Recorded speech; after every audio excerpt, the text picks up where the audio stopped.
Hello and hello everybody, my name is Lucy and welcome to Books and Brushes. Today I'm going to talk about a book I read at the end of August and that was the last book I read, which was Starfish by Akemi Dawn Bowman. I've said it enough times now, I think I've got the hang of it. As I said, I read this at the end of August and you saw it in my August wrap up. However, when I filmed that I hadn't yet finished it, and as you can tell by the video where I rated it, I had finished it by the time it was uploaded. So I gave you my initial thoughts, but haven't really talked about this book now I've finished it. And I had a lot of opinions on this book and I just thought it would be worth doing a video on. So this is like a kind of casual review and just my thoughts and opinions on Starfish. If you want to go into this book not knowing anything about it, then first, why are you watching a review video? Thanks. But I am going to go into a little bit of detail about what this book is about, so just bear that in mind while you're watching. I won't go into any spoilers, but there are going to be a few, things I do spoil, so just bear that in mind.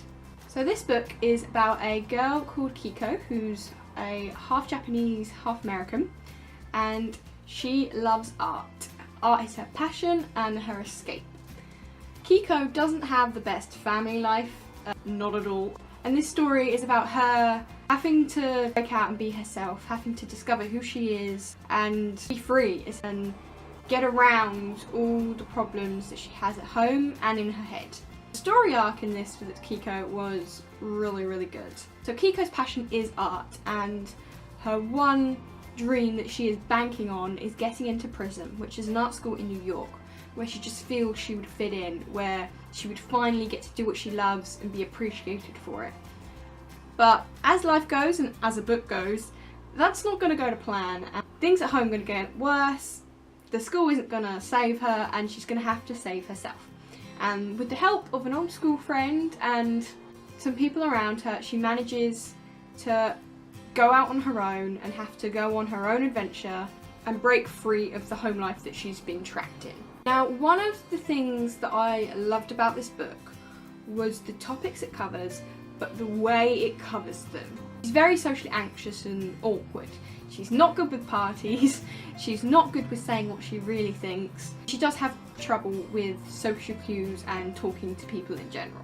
Now, mental health is such a hot topic right now. I feel like any opinion that is even remotely not what you are meant to say or unusual is crucified and shot down, and it's a very sensitive topic. I really hate the mental health aggressives.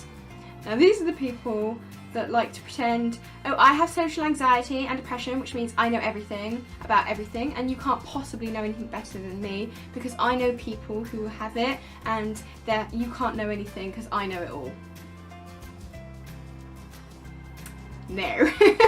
I'm sorry, but everyone's experience is different, everyone's entitled to their own opinion, and as long as we're not being nasty to each other about it, I don't see the problem with that.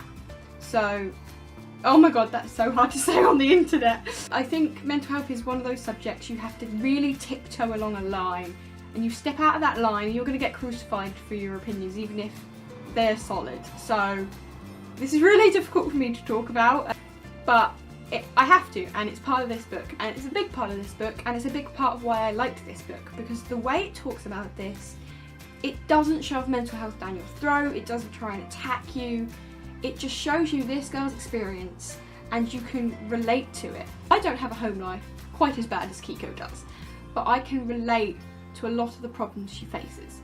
I'm not nearly as socially awkward as Kiko is, but I can totally understand a lot of the time what she's feeling and where she's coming from. And the book is written in the way that helps you understand it too.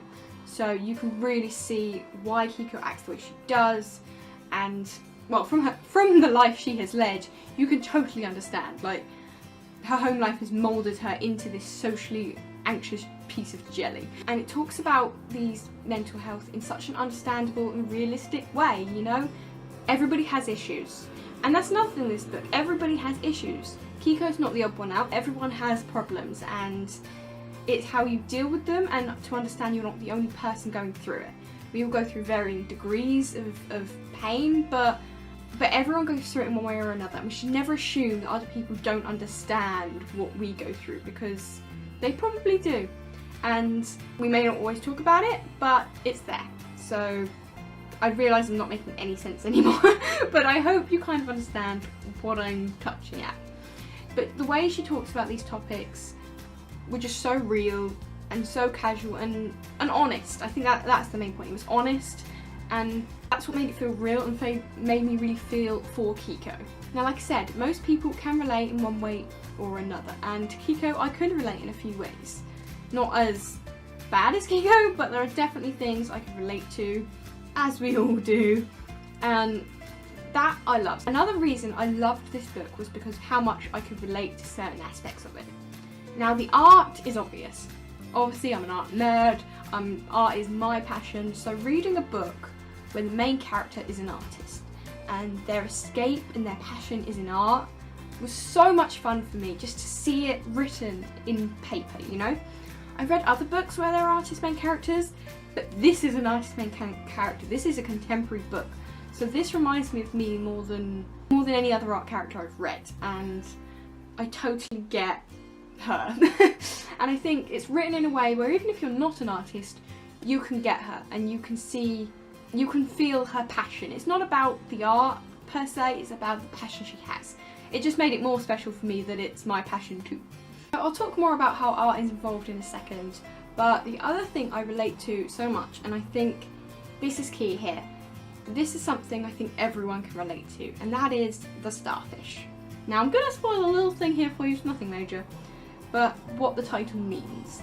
Starfish is basically a term that someone in this book tells Kiko, and basically the starfish is a person who is all about themselves. They're obsessed with themselves, everything revolves around them, and they cannot understand other people's emotions or feelings. The world revolves around them, and they just pull in everything around them to be about them, and they cannot understand anything else. Described much better in the book, but I'm not going to just quote it for you. I thought I'd try and reiterate in my own words and paraphrase, if you will. But basically, Kiko's mum is the starfish, and Kiko is dealing with a very influential starfish, her mother. And I think everyone can relate, and everyone has met a starfish.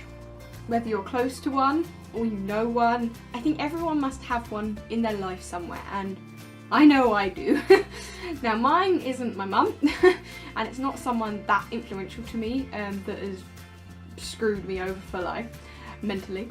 But I do have a starfish in my life that's pretty close, and just the way the author talks about Kiko's mother, the way she describes her, it totally infuriated me to read, and yet it totally made me bond to Kiko in that way, and I can understand exactly what it feels like to talk to a starfish. Because of that connection and that relation that I feel, it made this book so much stronger. And like I said, I think everyone could relate, because I'm pretty sure most people will have or know a starfish. And that's what makes this book so powerful, is that it grabs you. It doesn't matter who or what you are, it manages to grab you in some and any way and take you with it. And that's what a good book should do. It shouldn't be like, oh, this is just me.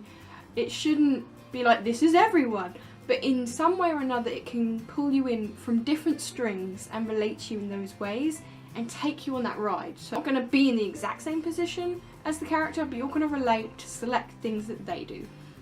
And that's what a good book does, and this did that. And I loved that about it, the fact I could relate to it, that I could feel for it, that I had things that in common with it. I'm not really like Kiko, but I had things in common, and that is very clever for a book to do. And I think, like I said, most people could relate to it. So any book that can do that is very clever in my eyes. So the characters in this book were brilliant. Whether they infuriated you, made you happy, either way, they're very good. They're very grounded. I think that's the point of these characters. Being a contemporary, that's what you need. They need to be realistic, and they were. Like, every character was real, and you could totally relate to having one in your life. Again, every side character, every main character, it's like you know of that kind of person in your life. And the way Kiko deals with relationships, I understand and yet was infuriated sometimes because I just wanted Kiko to be able to stand up for herself, and I could understand why sometimes she just couldn't. And that just made everything hit me harder. That's what a great book is, and oh, I just loved it. I thought the characters were great. I thought the relationships and the conflicts were great. Let's talk about the writing. I loved the writing. It was smooth, it was eloquent.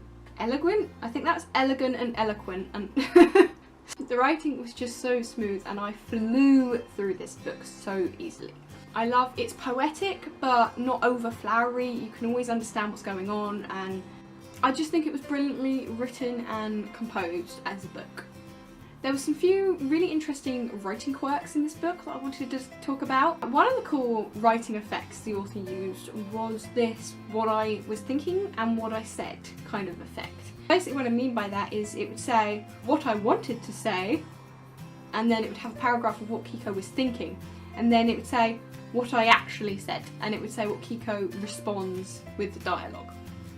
And that was really clever because it really shows you what Kiko's thinking and what Kiko wants to say and what she actually manages to say in the conversation, and how those are two very different things. And I think again we can all relate to that, thinking one thing and saying something completely different.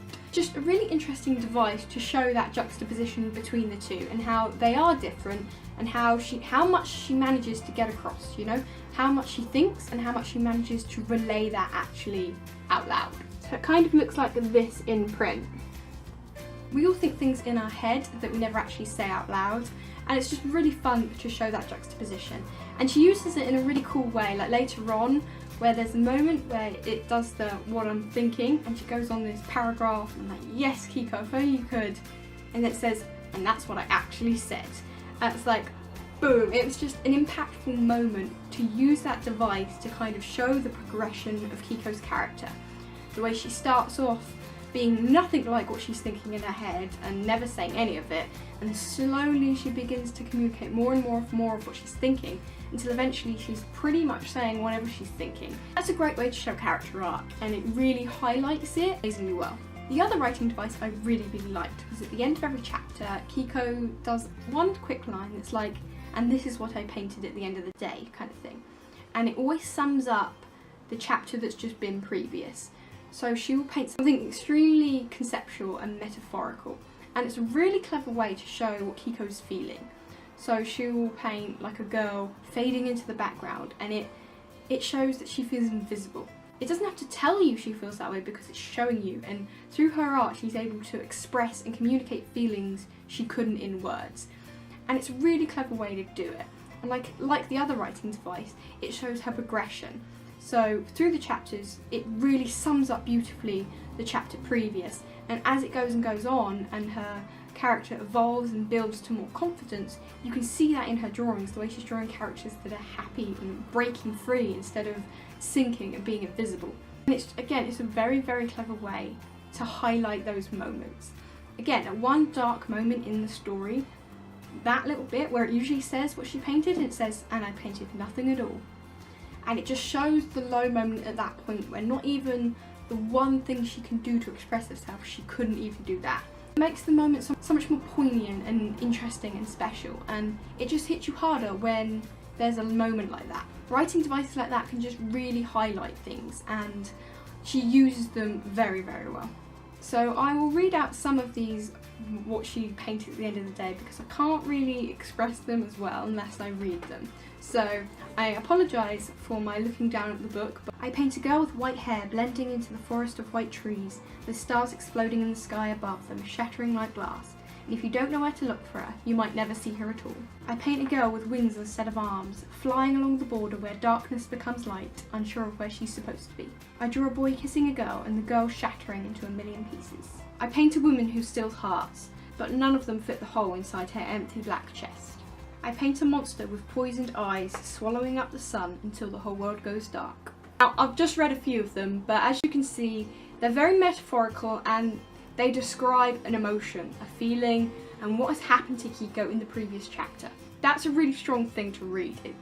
It's just a powerful thing. It's one sentence at the end of a chapter, but it's such a powerful device to use, and I think it was really well implemented. It didn't sound patronising or poncy, it just sounded realistic, and you just feel for Kiko and you understand what she means without her saying it.